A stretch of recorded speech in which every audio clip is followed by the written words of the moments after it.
ఓం శ్రీ గురుభ్యో నమః. అందరికీ నమస్తే అండి.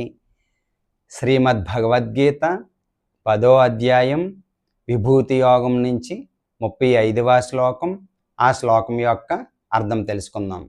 బృహత్సామ తథా సామ్నాం గాయత్రీ ఛందసామహం మాసానాం మార్గశీర్షోహం ఋతూనాం కుసుమాకరః.